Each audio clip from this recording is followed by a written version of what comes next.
it's crazy because before you marry a person, you marry the potential.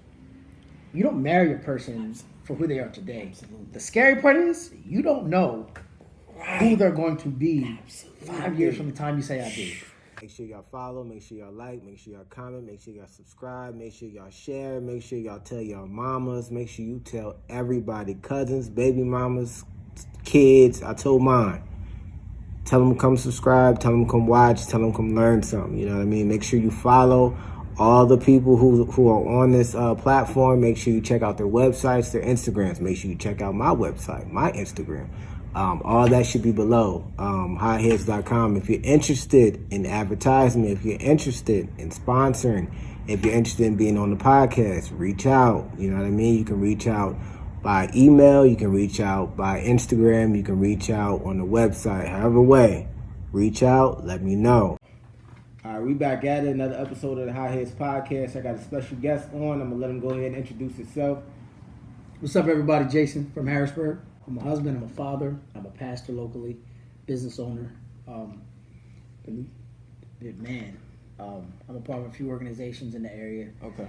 So my life is a little hectic at times. Yeah. Yeah, do all that. All right, so we got to go back. Let's go back a little bit. You know, before we get into that, let me ask you, how was your week?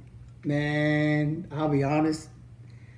This was a week, but it comes with the territory. You know, you get a rough week, then you get an easy week. Right. Then you get the rough one, so you kind of make up for them. So this has been one of those weeks that's been rough. Yeah. There's a lot of stuff happening all at the same time. Not Right. bad, just too much. Just a lot of happening stuff at the same time. But it's starting to mellow out. Right. It's Wednesday, so things start to pan. Monday and Tuesdays are always busy. Right. And I try to get everything done Monday and Tuesday, so I kind of have the rest of the week to Right. kind of fade off. But Absolutely. All one right, of them weeks. let's go back a little bit, man. How did you get into pastoring? Let's get there real quick. So I've been in church my whole life. Matter of fact, right here in Stilton. Yeah. My grandfather was a pastor of a church, right, 860 Wood Street. Okay. Right up by the Family Dollar. Been there my whole life. I started off playing the drums there. The church behind it?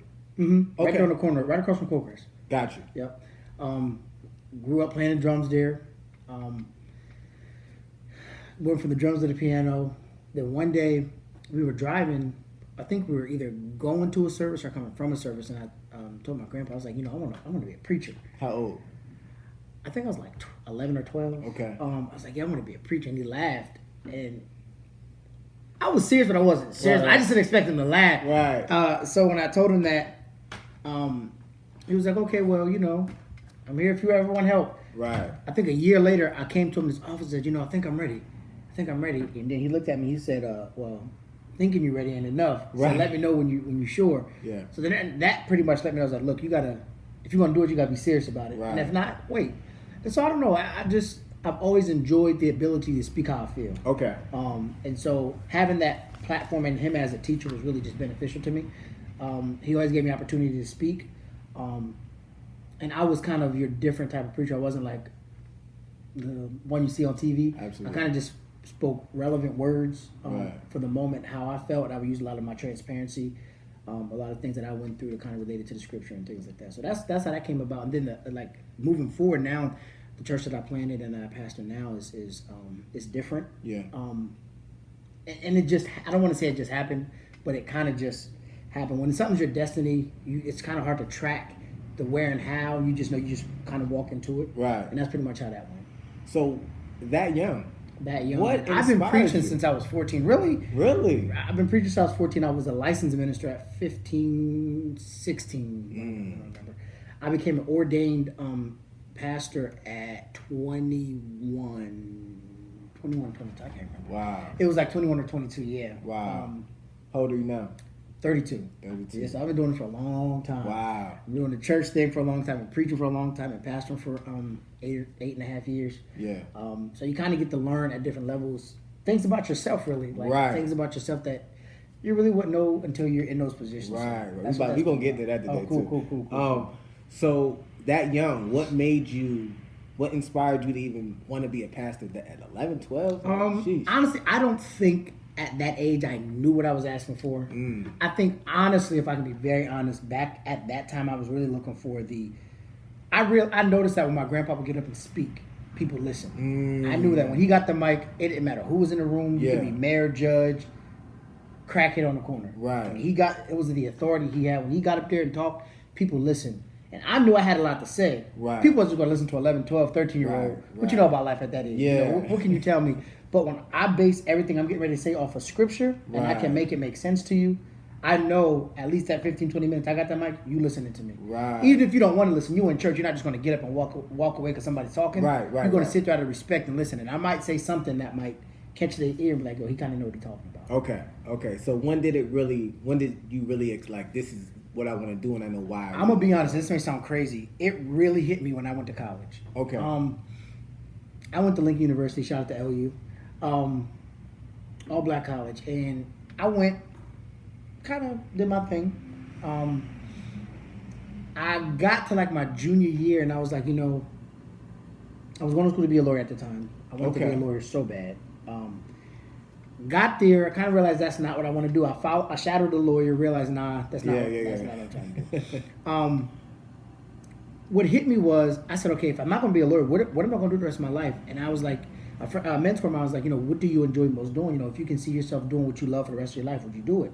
I was like, I love talking. I love encouraging people. I love motivating people. I love doing that. And I looked at motivational speaking. I was like, nah, I feel like it's a gimmick. Like I'm getting paid to encourage somebody where they can get on YouTube for free. Absolutely. So a good business and all, but it's something that I wasn't trying to pursue full time. So I thought about what I currently had, and we'll talk about that later. But there's value in what you currently have, right? If you can work it the right way. So I'm like, I'm already preaching. I already have people committed to coming to me. There's people that are committed to pastors. I could be preaching Mary Had a Little Lamb. I could preach the dumbest stuff, but people are committed to the person. Right. And so they were consistent enough to hear me. I said, Lord, I can build off of this. And so I prayed and said, Lord, if this is what you want me to do, it's got to make sense for me. It's got to work out. And honestly, after I prayed that prayer, doors would start opening to where I could still pastor and preach full time and do what I enjoyed on the side. And it really just became the way of life. And that's really how I got into the business world too, is because I said, Lord, I need to be flexible. It's kind of hard pastoring and working a full-time job, right? Because you're a full-time pastor whether you want to or not. Right. People always need something. People always get sick, need prayer. You're always ministering to people's needs, and you can't really tell people to always wait. You know what I mean? Sometimes you can tell people, hey, hit you up after work. Sometimes people need a right now conversation, or literally, hey, my son just got murdered. Can you come pray for my family? Right. Or my dad's dying of cancer. He got like 2 days left to live. Can you come to the hospital? Or hey, my kid's cutting up in school. He don't got a dad. I'm tired of them calling me. Can you just go talk to him? Right. And those things like that are moments that you don't take for granted. And it's like, if I'm working at 9 to 5, I can't tell my boss, hey, I got to go do something. Right. And so that's how the business side came about. Because I said, Lord, if you make me an entrepreneur, I have time to make good money on the side, but I'm my own boss. Right. And I can still do that full time. And it worked out. Yeah. That's crazy. So, all right. So from, let's say, 11 to, say, about what? 2021 in college, about 2021 when you like really made the decision. All right, let me ask you this: when did you realize that you weren't that serious when you were like 15? Man, I'm gonna be honest. I thought I was taking it serious up until, really up until like my senior year, and it wasn't that I didn't take it serious. Like, okay, do you know how serious this is? Right. To my knowledge, I'm taking it serious, but it's like, once everybody knows you're this preacher, you really have people who have set a standard for you. So and it's crazy, all my friends, none of my friends were in church, so all my friends were like still partying, clubbing, slinging, all that. But we were still cool, so I wasn't going to just throw them aside because they didn't do what I did, and I didn't do what they did, but we were all cool. So kind of realized certain places they went, I couldn't hang out as long at certain places as they could, or when things would get crazy, I would have to go, or certain things like that. So I kind of found myself like at times being a loner because I chose to be. Not because people didn't want to be bothered with me. They did. But I had to make that choice. And that's real hard to do at a young age.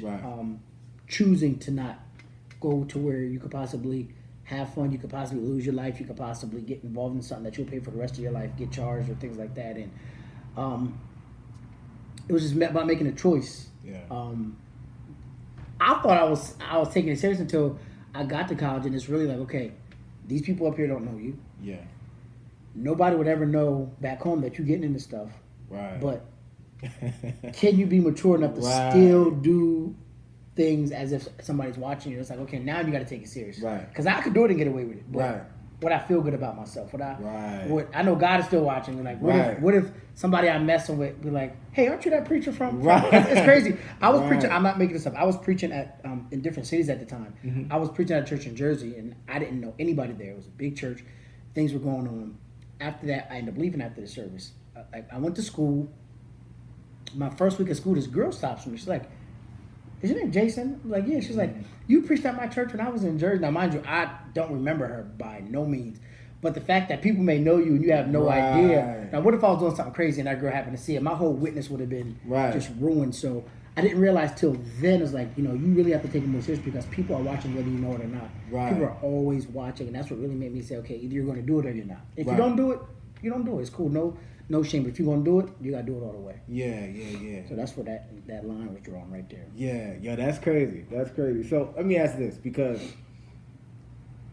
for myself, it was young when I made the decision to start to separate. You know, I was also young, 18, 19, 20s, around there.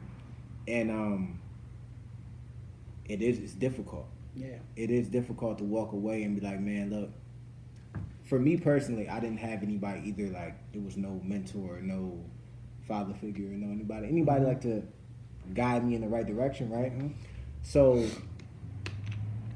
what was it like at times when when you get alone? It's different from when you're in the light in front of people. When you're alone in the house by yourself at night. What were the moments like when you was like, man, I do want to call girly, or I do want to go do this with the friends, or I do where did those slip up moments? To be honest, one thing, and this is what I grew up very. I was disciplined very old school. Gotcha. The church I grew up in was very strict and traditional. Yeah. So they had their parameters of things you do, don't do. Now, growing up, I realized I understand why they did it. They wanted to protect you at all costs. Right. But it wasn't as effective. Right. Because it would make people beat themselves up if they messed up. Yeah. And so now I teach people almost the opposite. Live right, live for God. But if you make a mistake, it's not the end of the world. Right. Your mistake can really be the difference maker of helping somebody else. Absolutely. I can't help you if I've never been through Absolutely. something. So I still remember, not only was I a preacher, I was young, I was a Christian, but I was still a teenage boy. Right. I still had those Maslow laws of needs. Right. Not saying that's an excuse to just go out and do what you want to do. Right. I understood, okay, there's nothing wrong with talking to a girl, talking to a few of them, Yeah. Know your limits, though. Absolutely. Know what's okay and not okay. Yeah. And of course, every now and again, you say, I'm only going to go this far with somebody. Then next thing you know, you down the hall. Absolutely. But I use those moments when I'm alone, and I will have to make sure that I was disciplined, because it all comes down to discipline. Absolutely. And that's one thing that my grandfather really instilled in me was discipline. From spiritual discipline, financial discipline, sexual discipline. You can't go around sleeping with everybody. You can't assume everybody wants to sleep with you. Right. All this other stuff. So I would take it easy. I wasn't that aggressive type, and I took it easy. When I felt like the moment was right, somebody wanted to take it serious, and I wanted to go to the next level.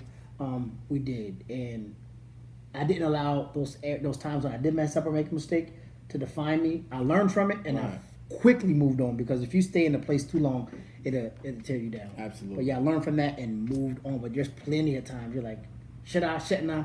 Right. I don't want to be by myself. I'm bored. Right. What do I want to do? And those moments, you gotta be careful, because the devil knows those weak moments, how to really, because idle minds the devil's workshop, and that's why, and that's another reason I feel like I was really Slow that down. well. Say that again. Slow that down. Say that again.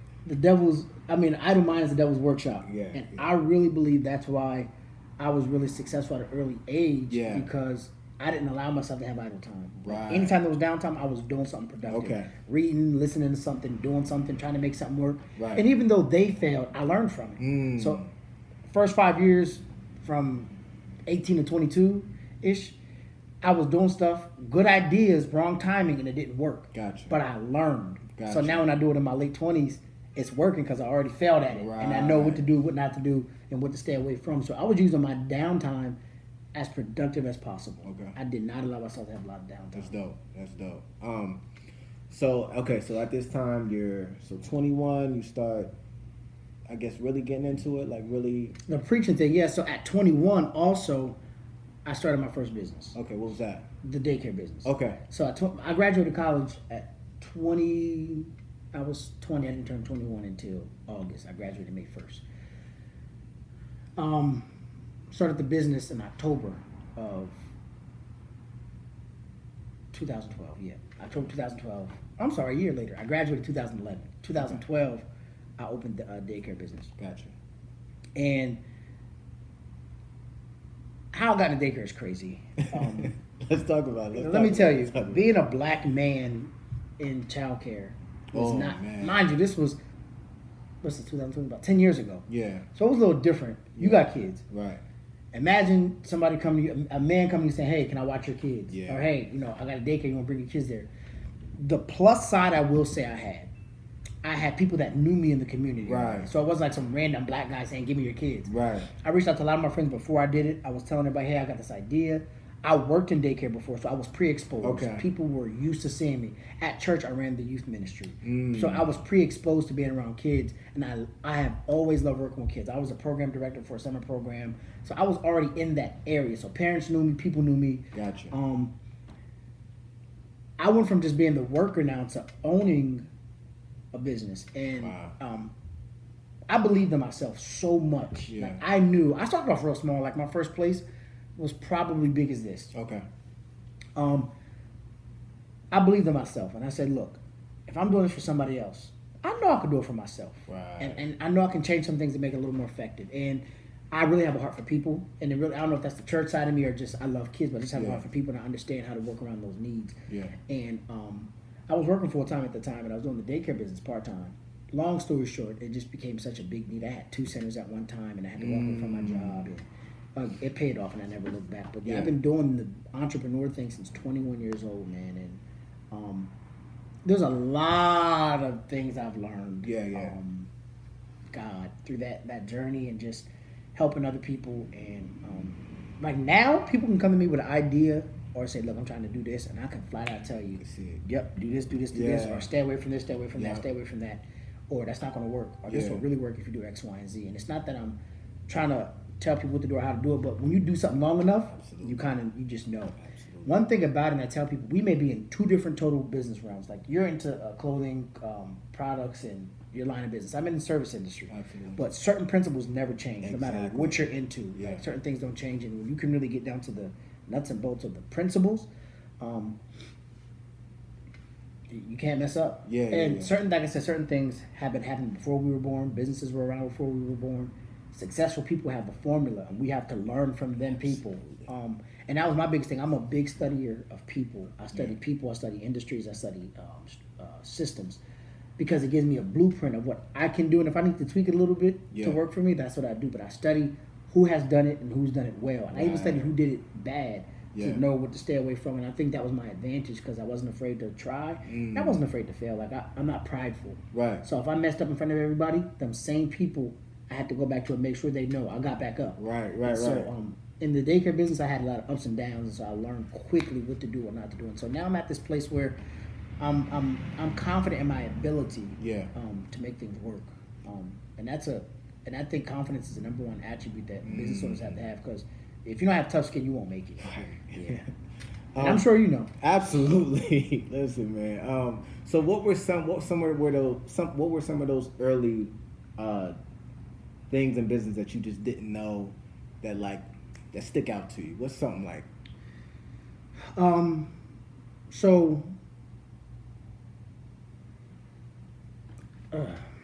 What are some things I didn't know? I didn't understand, and it's probably one of my areas right now I still have to deal with 10 years later. Okay. I didn't understand the power of teamwork. Like, it may sound crazy. I work well with people. Yeah. I'm good at building teams.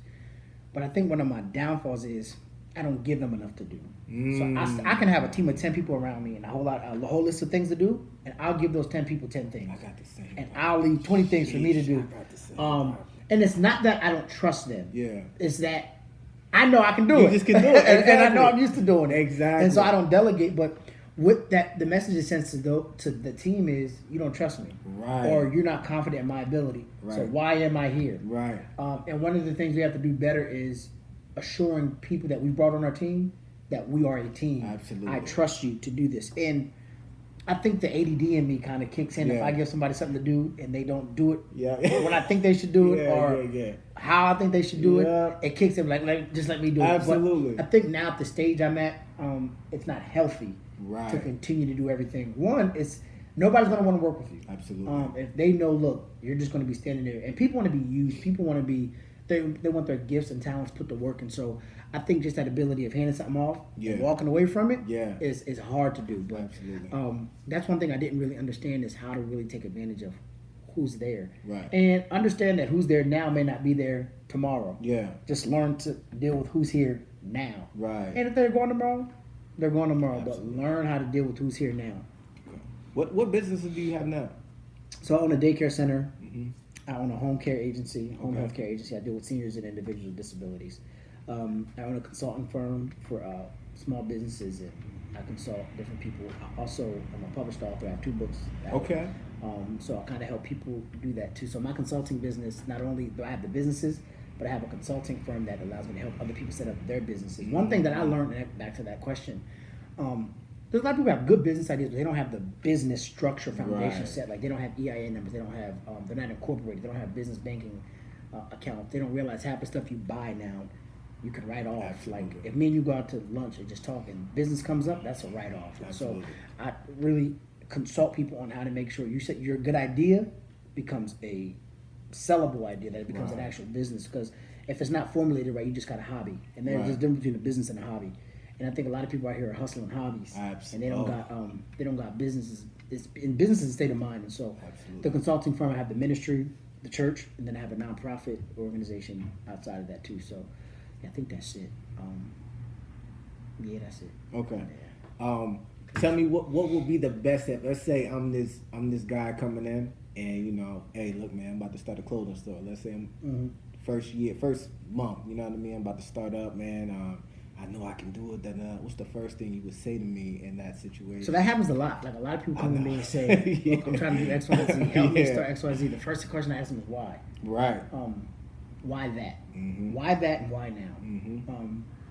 Why? And not so much about want to know. I need to make sure you know. Absolutely. Because if you're not sure about why you're doing something or what you're doing, you'll drown the first month. You'll drown simply because your why is going to get challenged all the time. Yeah. If you're doing something for you, just to prove to somebody you can do it, pride's going to kill you. It's going to crush you. But if you're doing it because you're trying to set them up for your kids, you want to leave a legacy behind for your kids, every time you get in that tough moment and you want to quit, you're like, nope, I promised my kids, this is our vacation money. I promised my kids, when they get 18, they ain't going to have to work for nobody. And when you have that in the back of your mind, it gives you that adrenaline rush to kind of push past those difficult moments. But then, one thing now, at 32 years old, I realized is to kind of separate people who are serious versus, because people have wasted my time, man. And I have a heart to help everybody. And so people have come to me, they pulled on me, help me.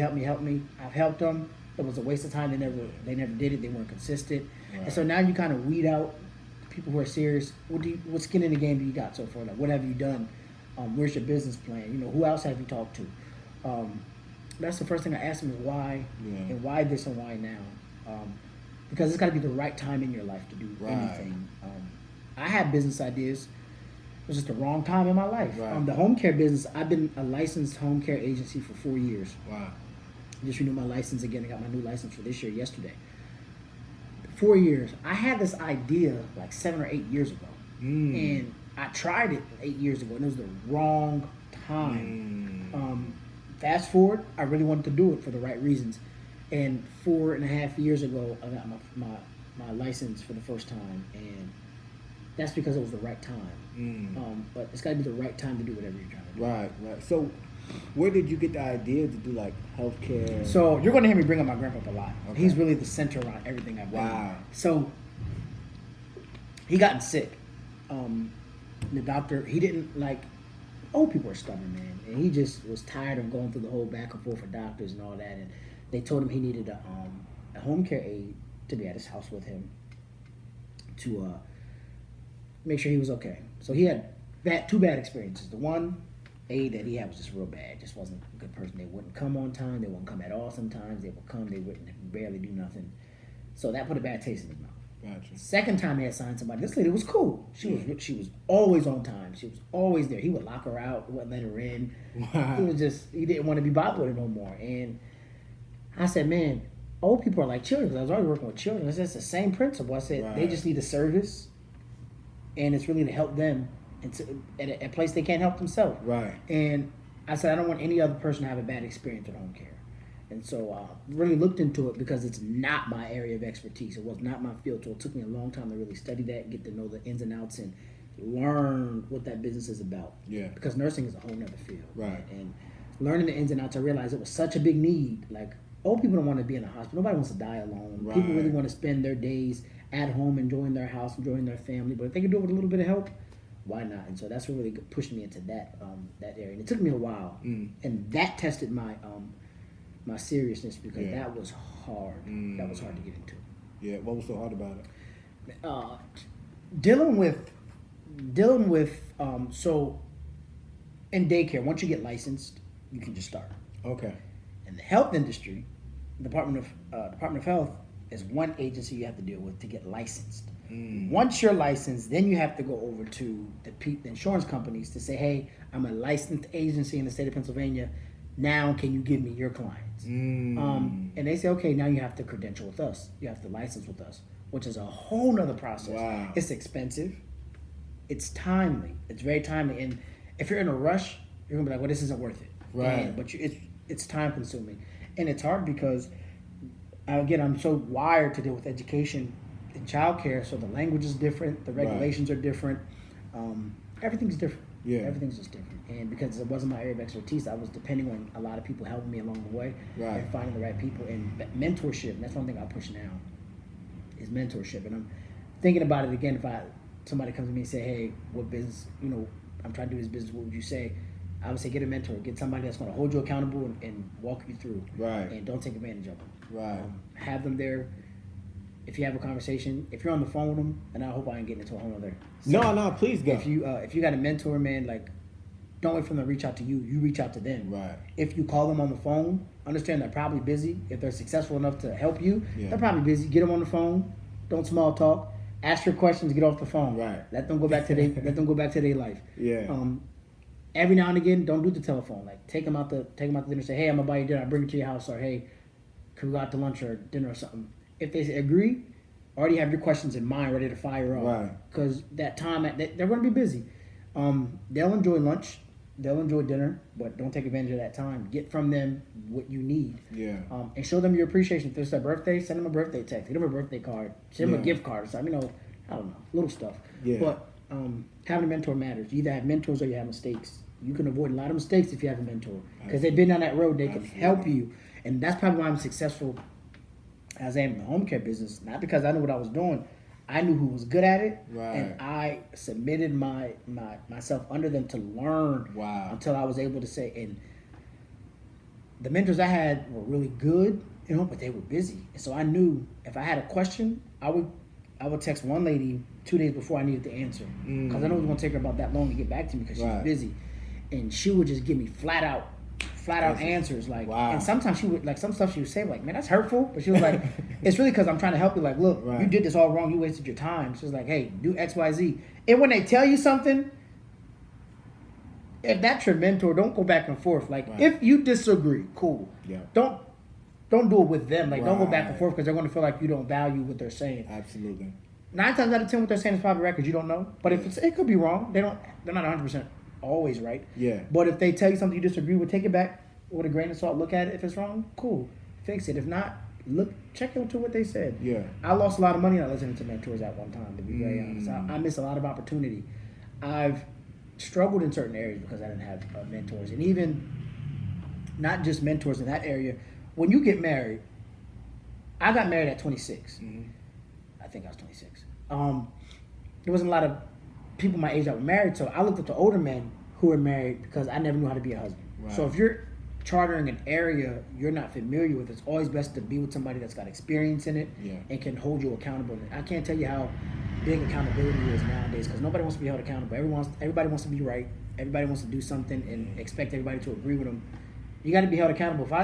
Even if it's not my field, if me and you were partnered and I come in here and I see you selling some clothes. I'll come in and like, yo, your stuff is nice. I'll come in like the wintertime or the summertime. You still got the same clothes up. Nothing. So I'm like, yo, I ain't gonna keep patting on the back. Yo, this is dope. This is dope. That wouldn't be honest to me. Like, yo, these clothes you had in the spring. What's up? Why aren't you selling nothing yet? Like, why aren't you having new merchandise up? And that's not, if you don't know the person or you don't have a heart to be taught, that could hurt. Absolutely. But understand that pain ain't to hurt you. It's really to help you. Absolutely. But if you ain't got nobody telling you the truth, like, what kind of relationship is that? Absolutely. What kind of friendship is that? But you need somebody that's going to always apply pressure, always hold you accountable because they want to see you better. Yeah. And they know if they tell you one or two things, it's going to make you better. They absolutely want to do it. Absolutely. Oh man, I love it. I love it. I love it. This is my subject, man. I can talk about this all day. I love it. I love it, man. Listen, you talking that tough. So all right, I'm gonna go back to something just stuck in my head. So with the healthcare stuff, the insurance company gives you the clients. So yeah, if John goes to the hospital because he fell at home, the doctor comes in and say, okay, John, you broke your leg because you're getting older now, your legs give out, you have steps at home. Before I send you home, you have to call a home care agency to get you an aide because I'm not comfortable with you being home by yourself every day, all day. Right. So we'll get you an agency before you leave. John's family comes in and says, okay, my insurance covers it, or I'm gonna call the state and see what services they have. They'll say, okay, where do you live? I live in Harrisburg. They're gonna pull up all the agencies in Harrisburg. They're gonna say, okay, here's a list of agencies to call. This is who we will pay to help you. I can't tell you how many people a day need help. So they'll call one agency, they won't pick up the phone. They'll call another agency, they say, hey, I don't have any caregivers available. They'll get down to me. I don't know if it's an ABC order. The name of my agency is Turning Points Home Health. So if they go by alphabetical order, I'm at the bottom. That's another thing. In consulting, I teach people how to name your business. Right. Because you're going to realize if your name is long and if it's complicated, nobody's going to find you. Right. The dignity of simplicity, people got to realize. Right. There's power in being simple. Absolutely. But I'm way at the bottom. Turning Points Home Health Services. I'm way at the bottom. Yeah. But they do it by rating and they do it by availability. So there's this large system they can put out there to see who's got a caregiver available, X, Y, Z. But they call, and when they call, got to be available to staff it. Gotcha. It may seem complicated, but there's not enough agencies around here to help. Right. There's not enough caregivers around. So we get our fair share of customers. So the insurance companies now are the ones who have the clients, and so we have to partner with them. You can't partner with them without a license. So you got to go to licensing first, go to the insurance companies. We're credentialed with Dauphin County Area Agency on Aging, UPMC, and AmeriHealth. Right now I'm trying to get into PA Health and Wellness, and there's another one. But in the VA I'm trying to get into. Right. But once I get there, it's like you're pretty much spreading your hands out to different places where you can collect consumers. So yeah, that's it. And I haven't even attacked this aggressively yet. Wow. And that's my biggest fear. Once I go crazy on this, I know it's going to be a lot. Right now I've been doing that on a part-time basis. Yeah. My other businesses and stuff keep me busy, but once I put the gas on this, it's going to be crazy. You're not doing the healthcare, like you're not going to that. No. Okay. It's crazy. I run that business from my laptop at home. Gotcha. Coffee shop or my office. Like I don't have to be in the client's home. I have an office manager who is great. She does the intake stuff for me. She'll go to the client's homes, do that. I hire people with an app. They download the app. I send them a link. They fill out all their information. It gives them a schedule. Dope. They clocking it out from their phone. Yeah. They do the notes from their phone. They got the client sign their phone. Technology's great, man, and I don't have to be there. Like That's dope. I had a caregiver for a year and a half. I never met. Wow. Never met her. But everything was technology, man, and it's a blessing. They can't really get over on me because you can't clock in unless you're at the person's house. It's GPS controlled. Yeah. It works out like that. Yeah. I don't actually have to go. I just handle the business side. Now, I do all the credentialing, going networking with different hospitals and different nursing homes and stuff like that. Try to get our name out there.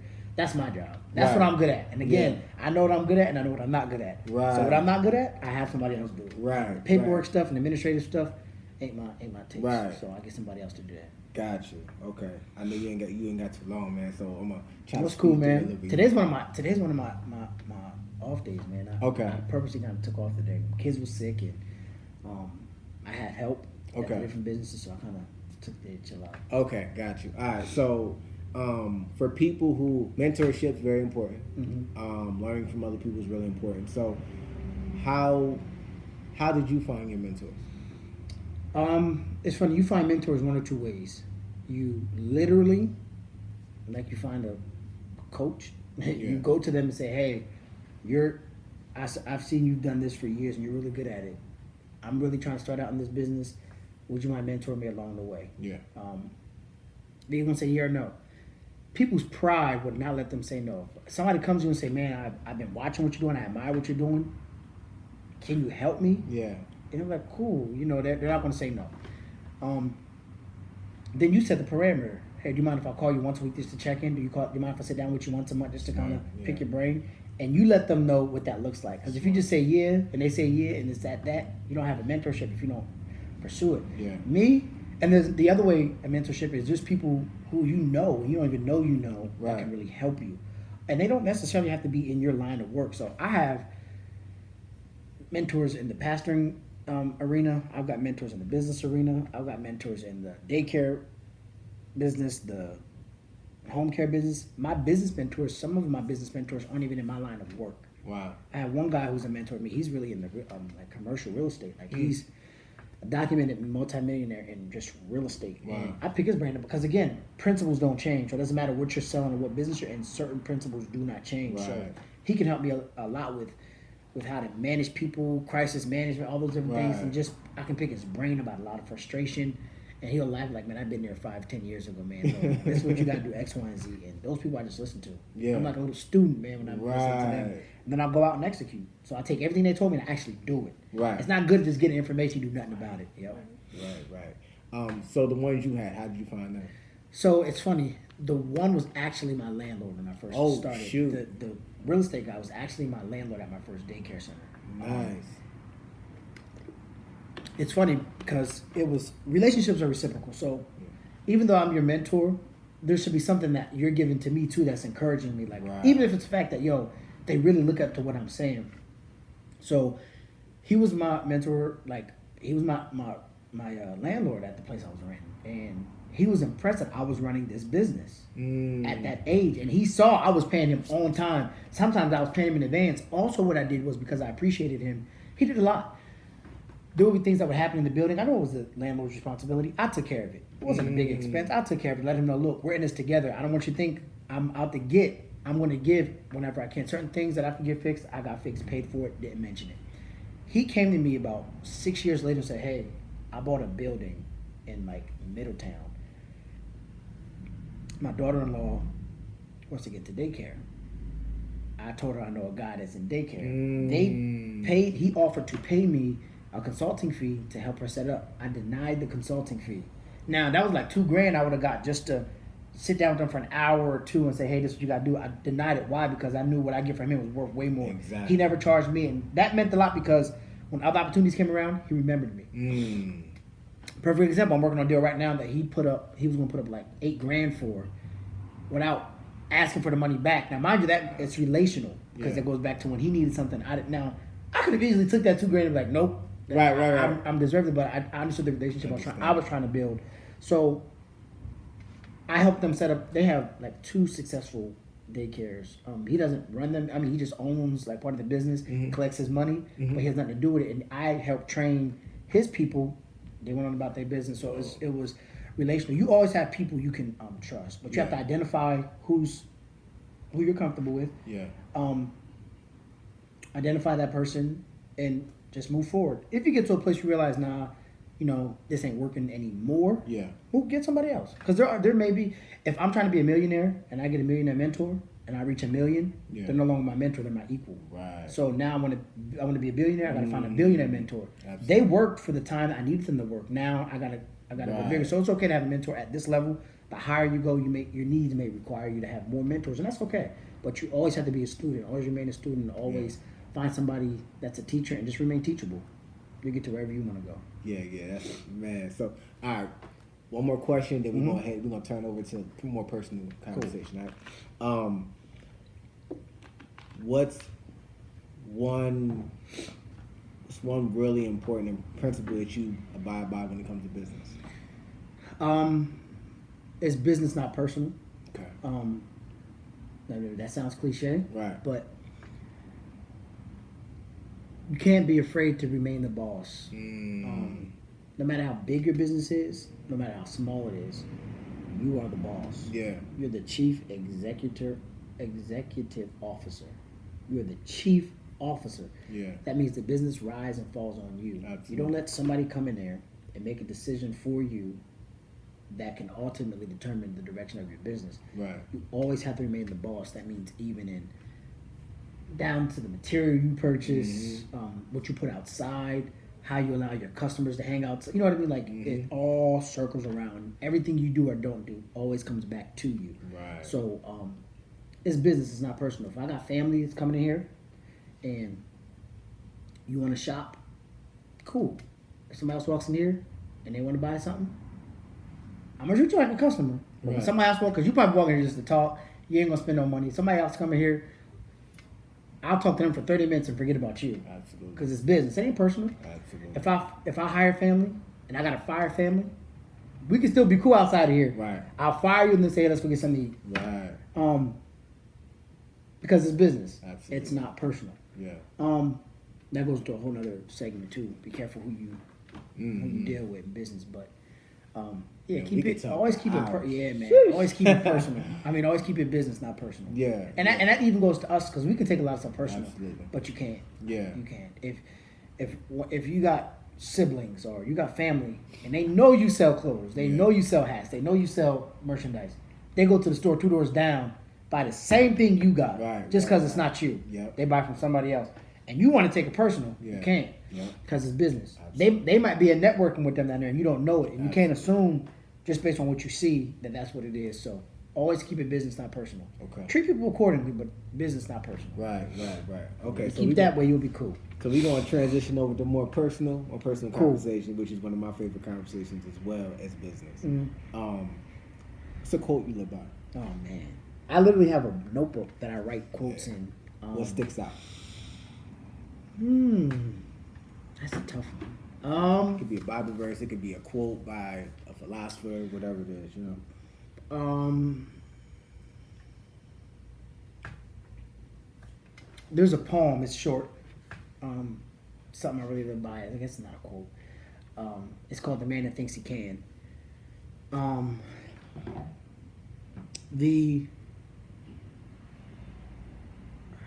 else? It's my favorite quote. I'm sure I got a quote.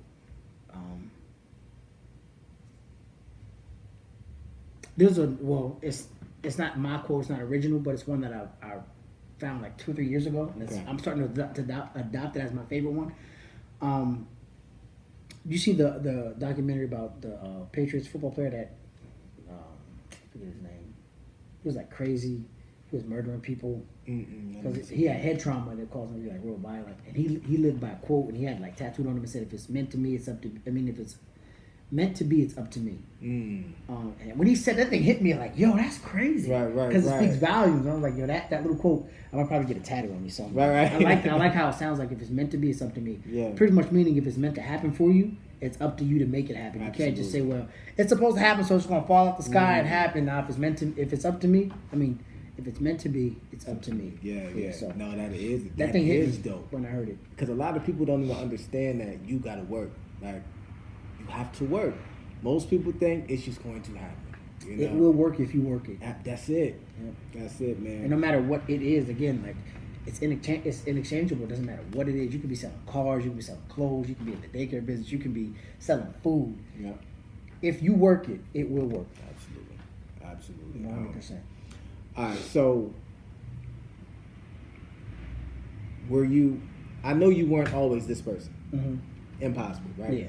So what were some pivotal moments in your life that's like, I can't be that dude no more. I can't do that. It's funny. As I'm talking, quotes are coming out and out. Yeah. You ask me what quotes, and I can't think of them. Right. But I live by another quote that says, you grow through what you go through. So everything you go through is meant to refine you. If you let it do what it's supposed to do, you'll be better. Yeah. So if you go through hurt, a bad relationship, bad friendship, bad business deal, it hurts. You can let it fix you, or you can let it like hurt, and you just go back to who you used to be. Absolutely. But I've been through a lot of moments of betrayal. Excuse me, people I thought I could trust. I expected people to be to me what I was to them. I would give you a shirt off my back. Right. So I expect you to do the same thing if I'm cold or if I'm naked. Now I have nothing. Right. But I realized, man, like I was only good for you for what you needed, but it was never there. I expected people that I supported to support me. And so I realized, man, you gotta look out for you first. Look out for you, and then you'll notice people you can look out for along the way. But the pivotal moments was really bouncing back from moments of getting hit. Life is going to hit you. I don't care who you are. I don't care what point in your life. And it doesn't happen at the right point in your life. You just got to know when it hits you, how to bounce back. If you got a bounce back mentality, you will be good. But it's just a matter of don't stay there long. Like it will happen in business, your marriage, your parental skills.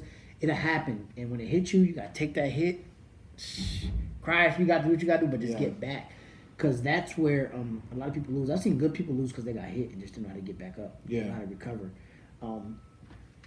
I went to East, and a lot of my friends were athletes. I know good athletes that should have went to college, should have went D1. Yeah, they didn't. Some did go D1, didn't go past that. Gotcha. And life hit them with an injury. Or they got bypassed in scouting, or nobody professional picked them up, or colleges didn't pick them up, and they never recovered from that. They didn't bounce back. Like they took this thing like, man, my life's dream didn't happen, so I'm just gonna spiral, get on drugs, go out in the street, gang bang, do all that. Yeah.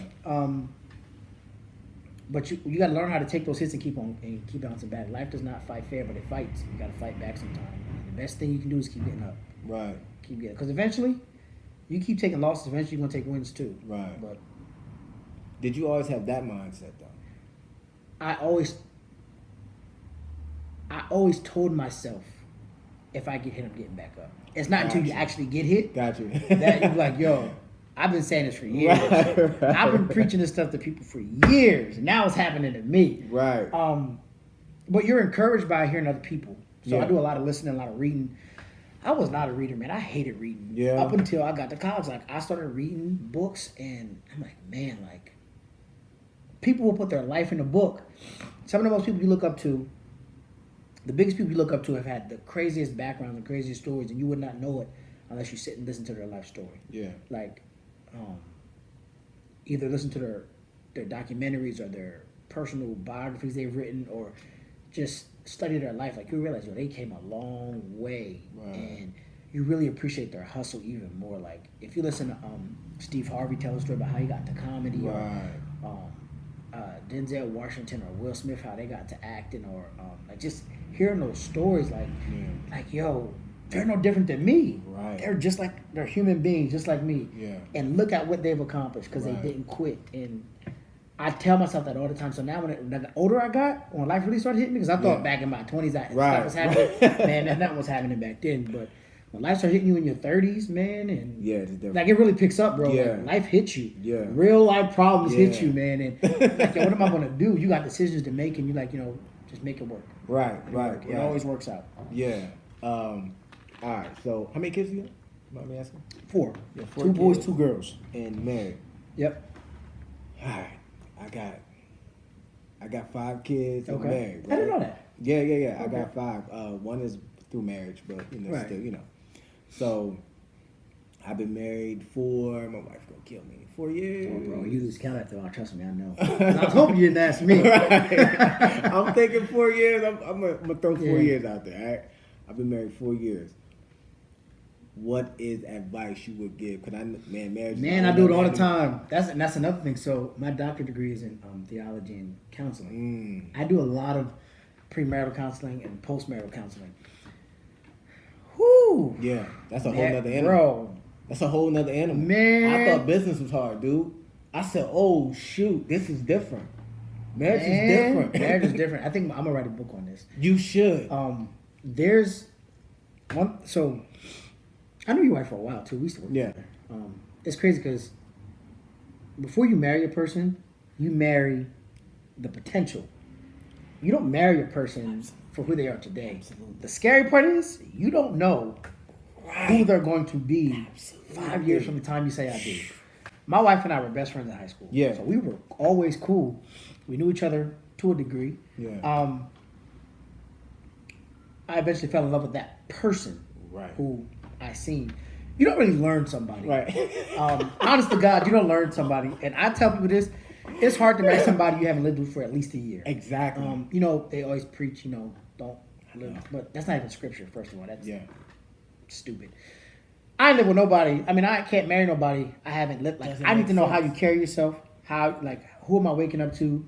Are you really this person? Yeah. Because we go on dates, you know, that hour or two together, you can fool me.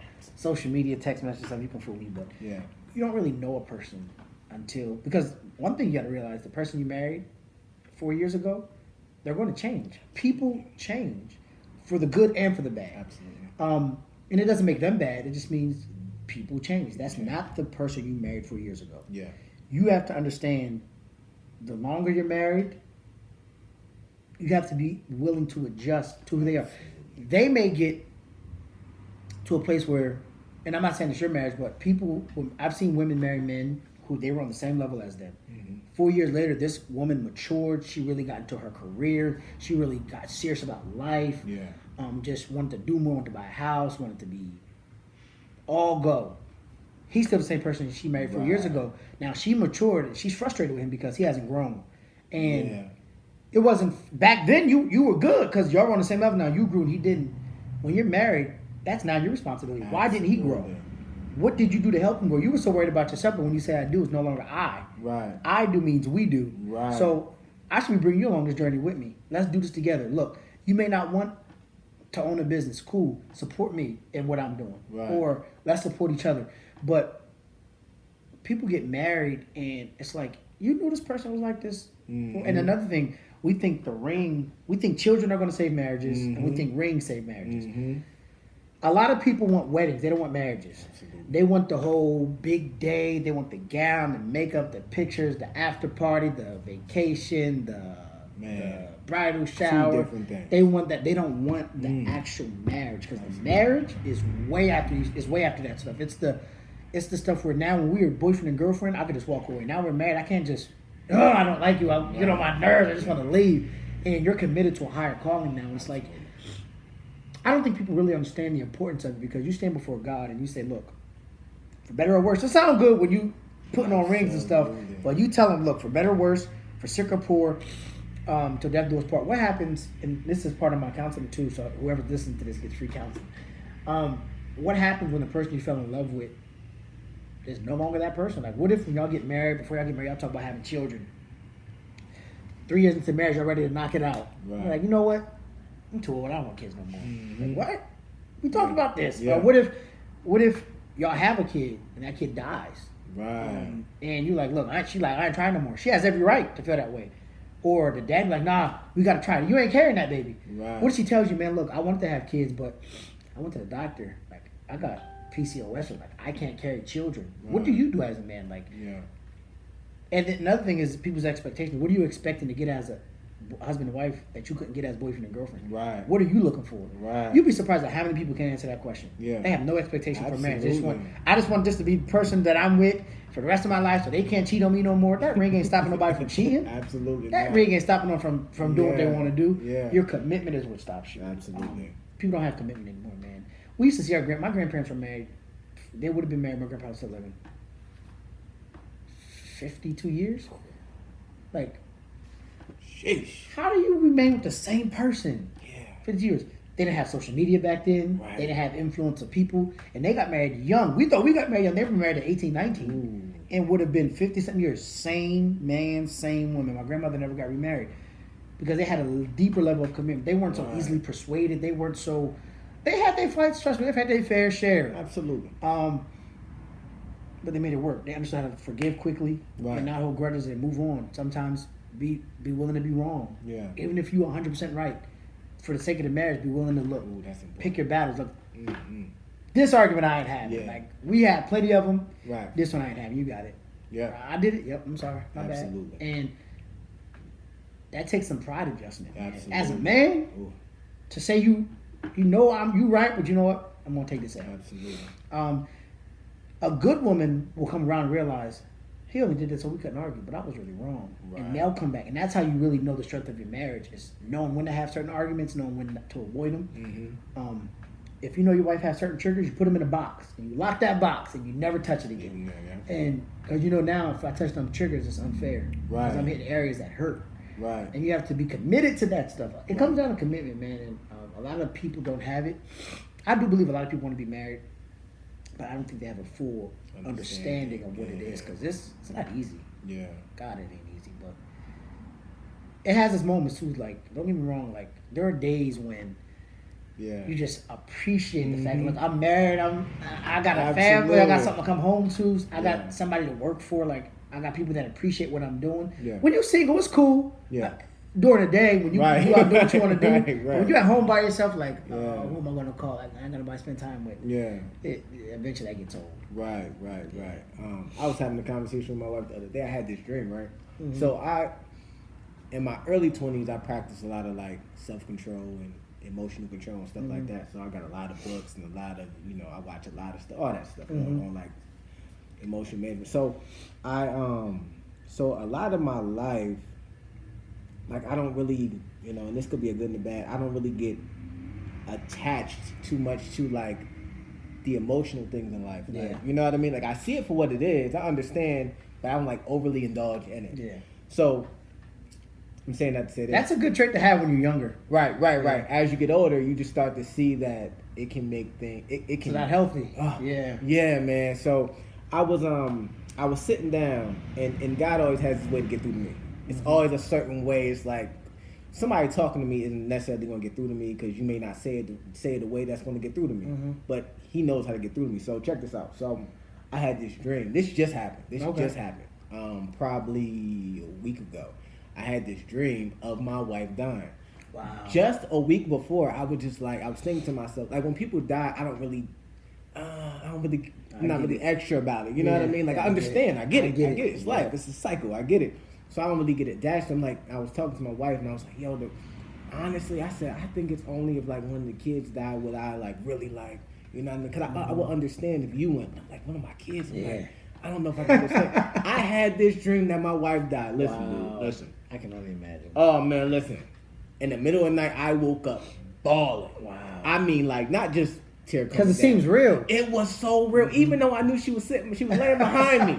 I turned over. I'm like, yo, she ain't about to hear me bawling like this right now. I ain't gonna wake everybody up. I was bawling. Like, it was bawling so hard. I don't even, like, typically when you cry, it's just coming out. At least for me. It's never noise attached to it. Like, but I was bawling. Because it seems so real. And I realized, I'm like, yo, this is my best friend. This is my homie, my nigga. Like, you are. I was like, soon as we woke up, I said, dang.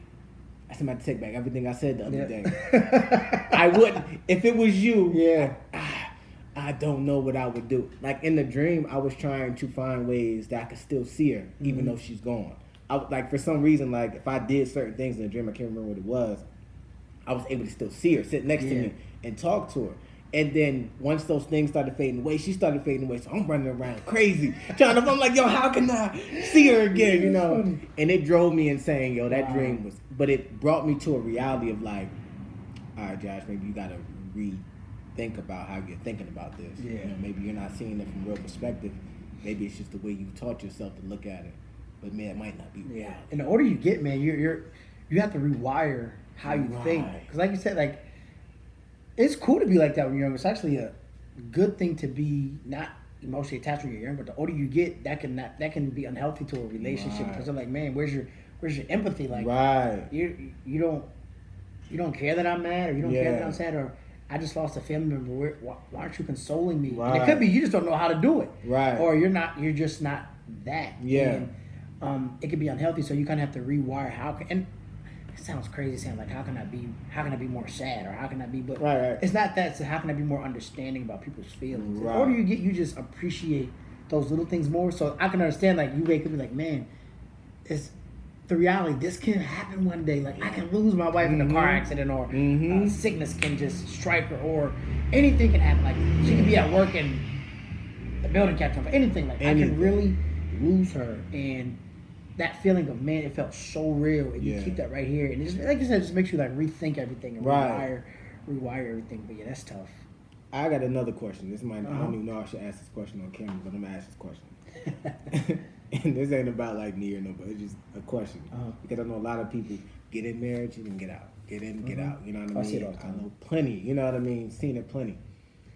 Is there ever a point where you say, "All right, y'all might shit"? I'll be honest. So I've done a lot of premarital counseling. I've married over 25 people.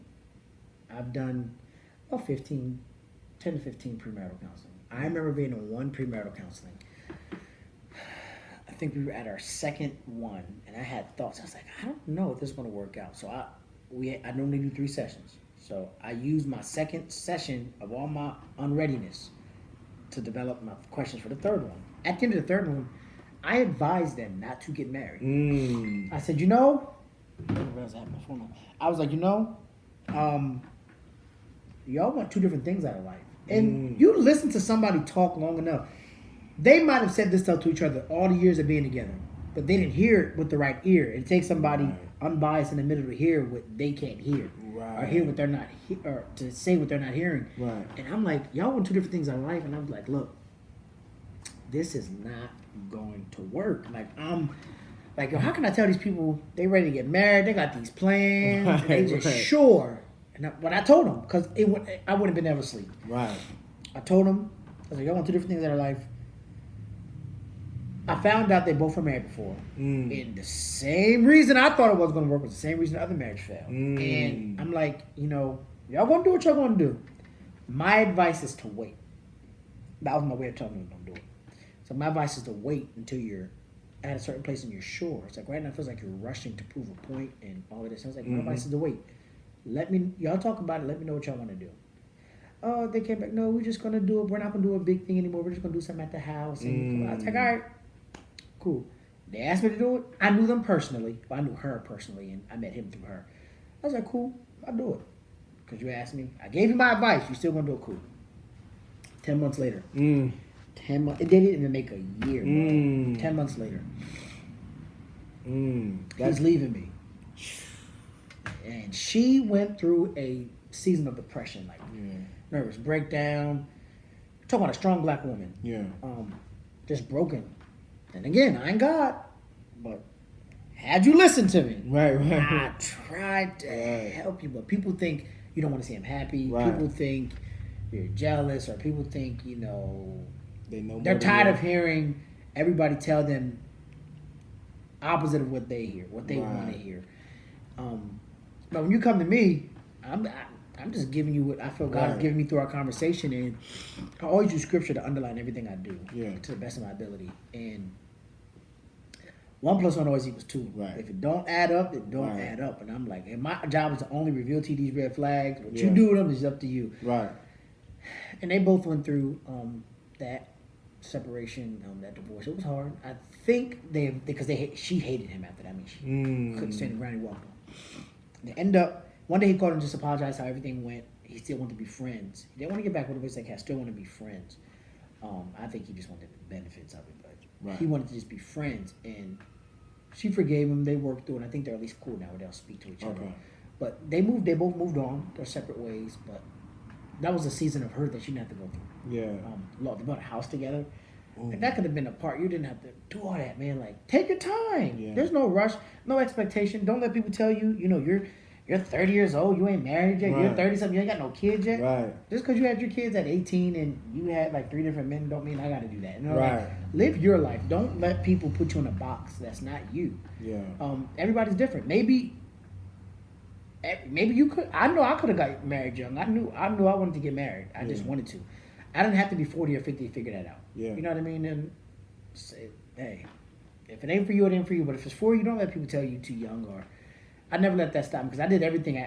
I accomplished a lot of stuff at a young age. Right. I didn't let my age stop me from people telling me what I could and couldn't do. So,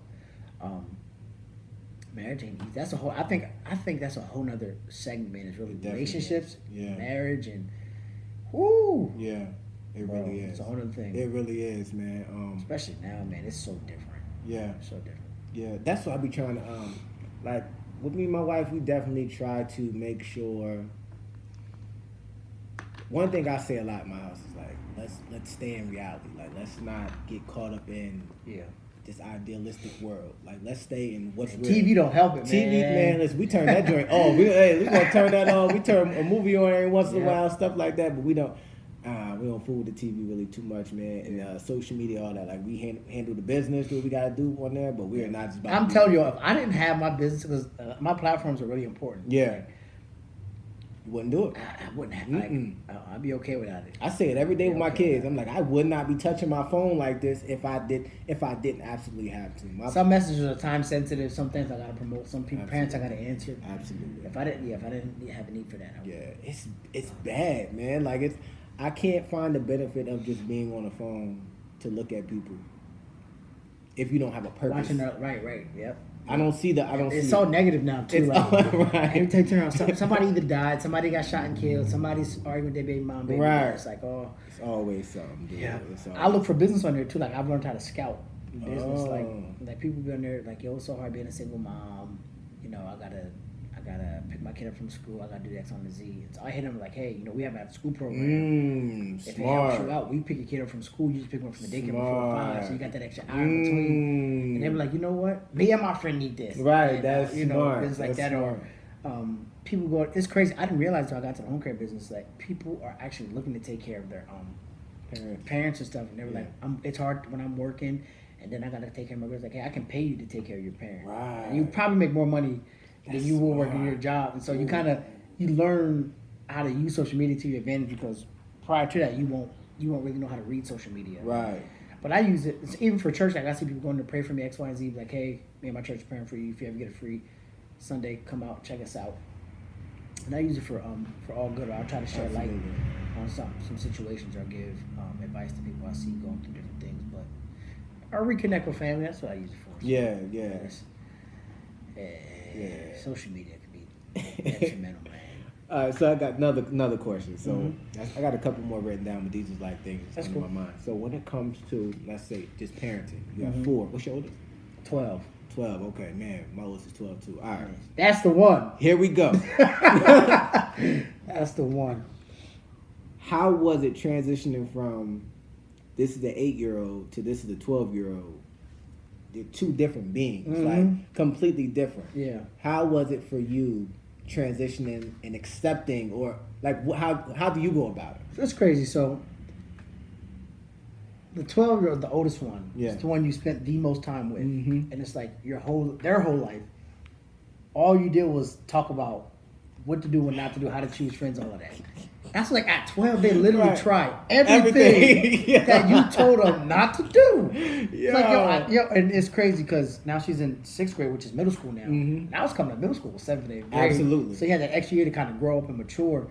And she's a girl too, so I do feel like we got it good compared, because she's a good kid. Yeah. She just gets on my nerves. Right. But like, boys are different. Like, 12-year-old boys are different than 12-year-old girls, and that's what I have to explain to her. Yeah. You're a good kid. Right. But them boys, they don't care. Yeah. And I was one of them. I got a boy. Oh my goodness. Absolutely. And I know. And I'm like, look, you're probably just thinking, oh, these are my parents. They're old. They don't understand. Yeah. Ain't nothing you did, want to do, gonna do that we didn't do 2 or 3 times. I said this to my son last We night. know how it goes. All the lies you tried to do. Absolutely. Like, I can tell I was the best one at it. Man. I was good at it. You're not going to put that over on me.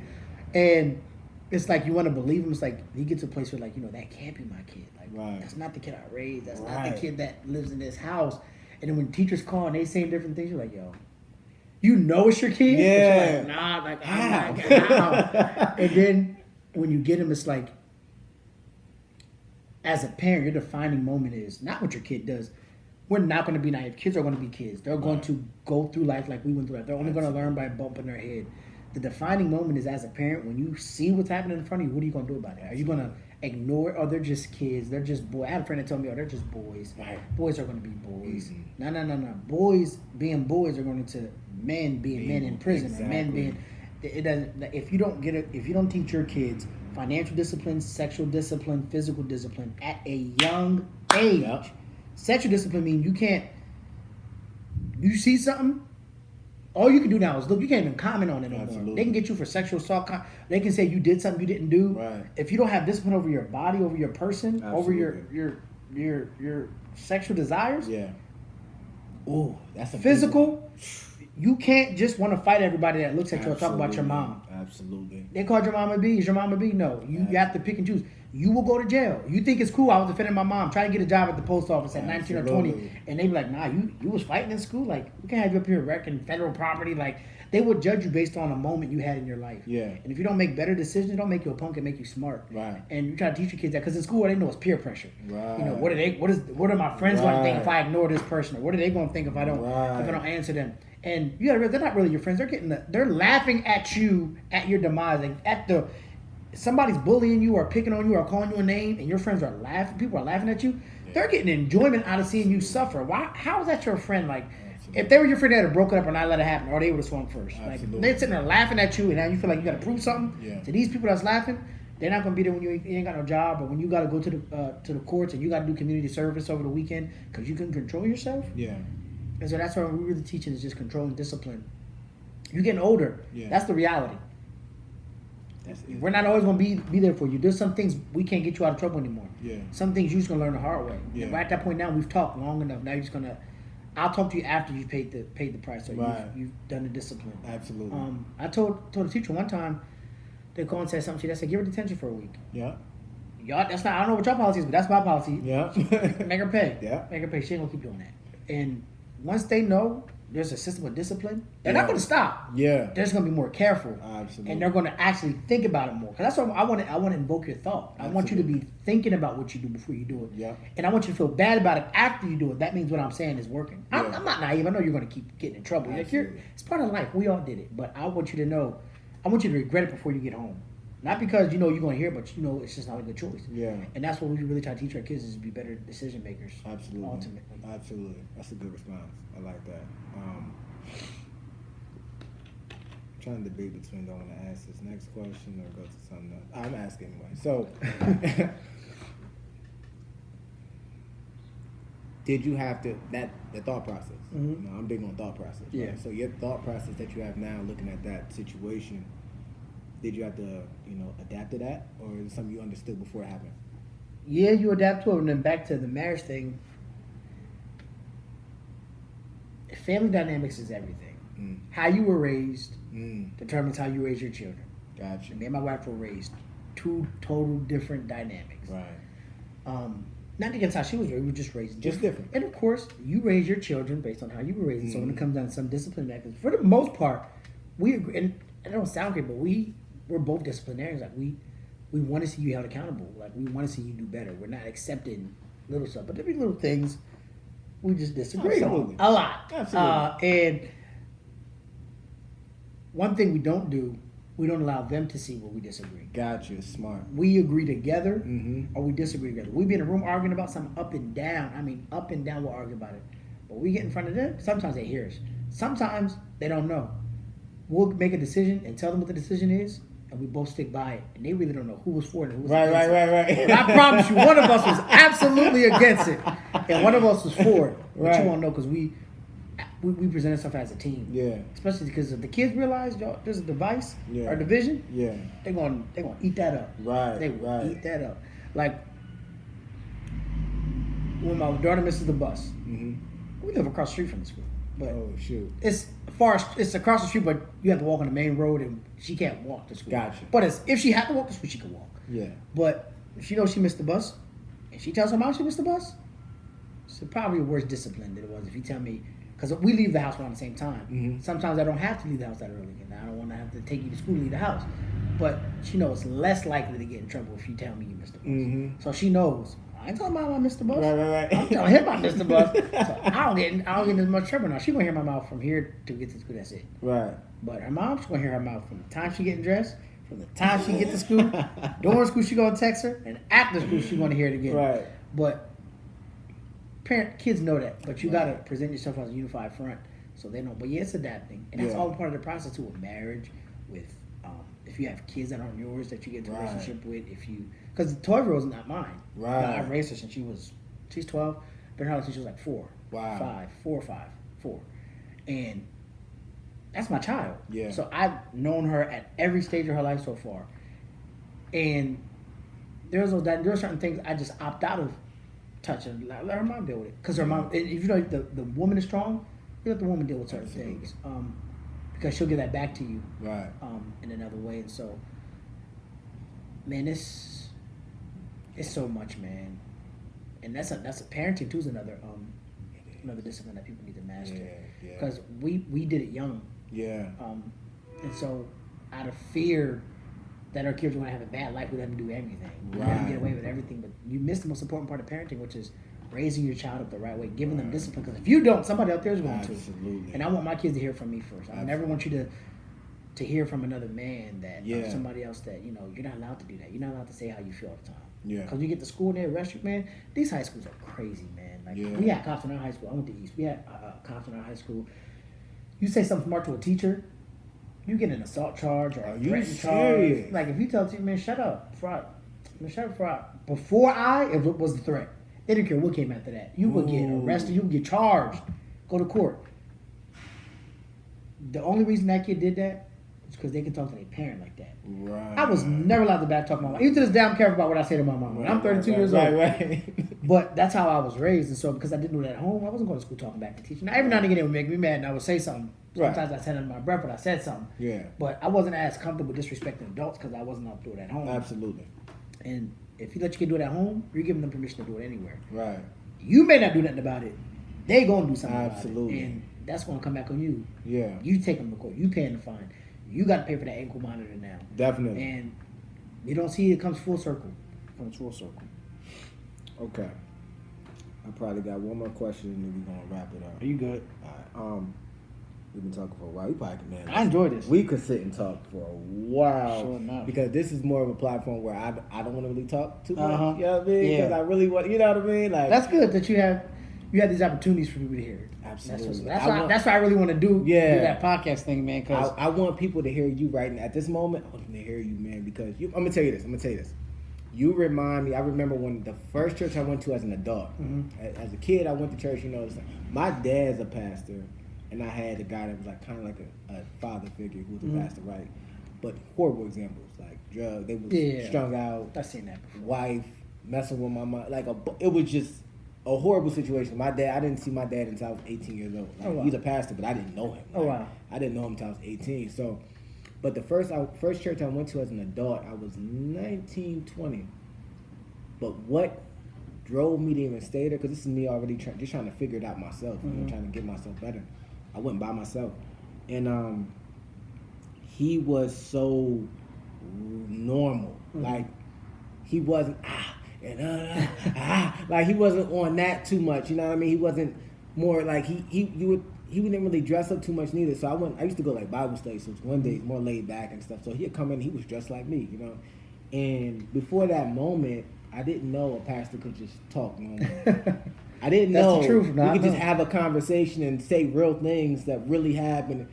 I like the fact that you're that type of person where like you're gonna tell the story. You're gonna say what you know what I mean. Like you're saying how you feel. And that's funny. I grew up like that. Like as a young preacher, we were always judged by our style of preaching. The style of preaching is how you can sing, how you can do the hooping and all that.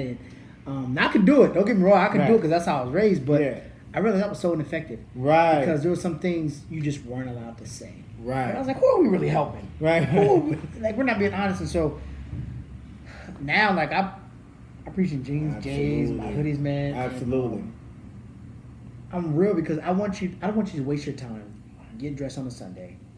Come and sit there for an hour, however long you sit there and listen to me and you not moved or you don't understand or can't relate to what I'm saying. Right. I want you to hear me because again, back to what I was saying about the control that people are listening to you no matter what you say. Yeah. I know what I'm getting ready to say. God gave it to me to say, and it's going to help you if you take it.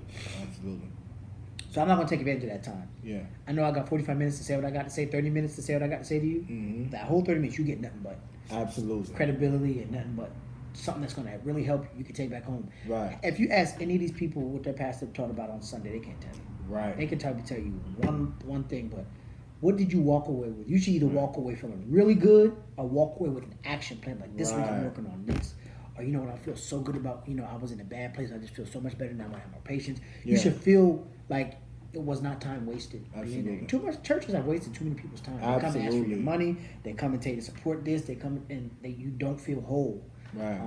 And that's what I kind of want to redefine the church culture and really get it back to what Jesus really intended the church to be for, a place of healing and restoration, to really be whole, not a place where perfect people come gather and point out flaws of everybody else. But I really want to, and it all starts with the leader. It all starts with the example they set, because whatever happens at the head happens with the body. Absolutely. So if I'm setting that example, everybody else can set that Absolutely. example. Absolutely. Yeah, but that's why I like you, man. Yeah, man. I like it. I never really expressed it because we don't come across paths and nothing like that. Yeah. But You live in Stone?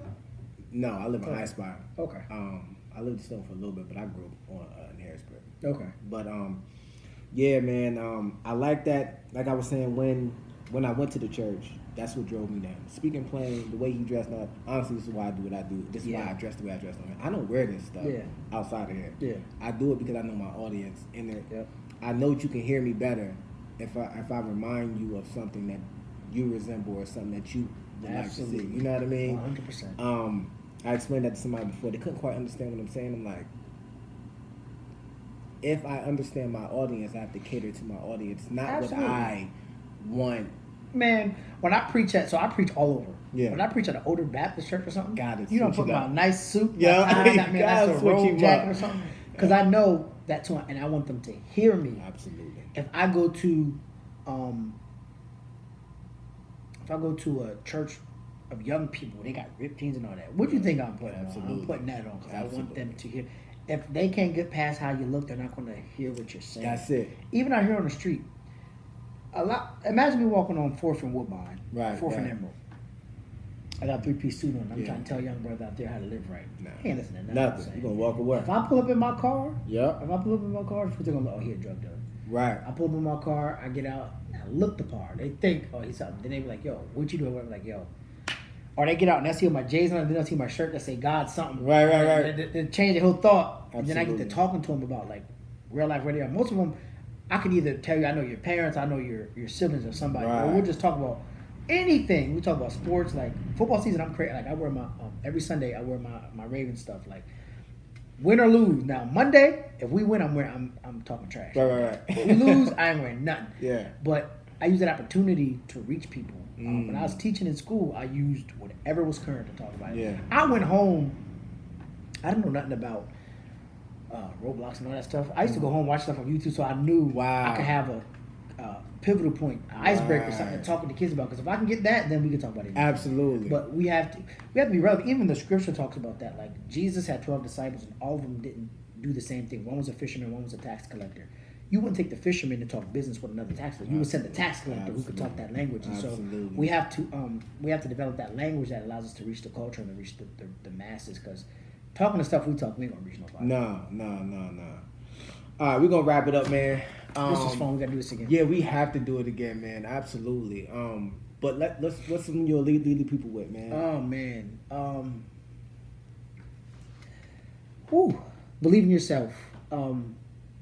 Develop a sense of security and confidence, man. And this is honestly right now. This is the right time in anybody's life to just do it. No matter what it is, that whatever you think you can do, just do it. Right now, you have the world at your fingertips. Knowing what I know now, I wish I'd done this years ago. Yeah. But it's just people don't do things because they're like, what if it doesn't work? What if I lose money? But what about the other side of the coin? What if it does work? What if your wildest dream comes true? What if your biggest dreams come to pass? And if you believe in yourself, that's half the battle. You're gonna have people doubt you the rest of your life. Don't be one of them. Absolutely. So just believe in yourself, man. Do it. Keep God first, man. He makes a difference in everything you do. Literally makes a difference. So yeah, that's it. Stay tuned. We're gonna do this again. We're gonna do this again, and this is necessary, man. This is so needed because it's these sit down, these real honest conversations that help change people's lives, man. Not that other stuff. Yeah. People who actually been there, who are doing things, making the money, got proof. Yeah. I listened to a podcast called Social Proof. I love that podcast. I just took his podcast course. For real? Yeah. I thought about that. Yeah. But yeah, like it's send it proof. to you. I have the book. I'll send it to you. Yes, please do that. It's proof. Like it's proof that it works. So yeah, man, we got to do it. Yeah, definitely, man. I appreciate you having Where can the people find you?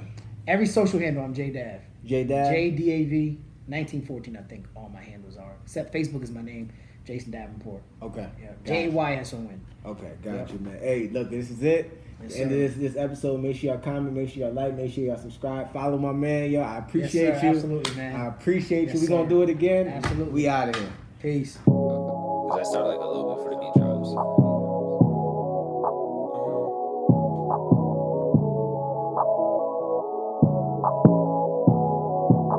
I love you, I'm tired of the drama. Money solve my problems. Addicted to your love, dying without some. Come back to me, I know the damage now done. Left a bad taste, something sour. But you sweet, I could eat you for hours. You ain't weak, give me something to be proud of. Please don't leave me, thought I finally found love. Yeah, April raining down, but I'm a Mayflower. You niggas can't hang around a bunch of cowards. All these change, you think some slaves around. I get paid, then I fade, I don't hang around. A hoe I can save, but that girl I really need her right now. Don't need no bitch for real, I prefer to have her come now. I'm in my mind, I fuck niggas, something I can't be now.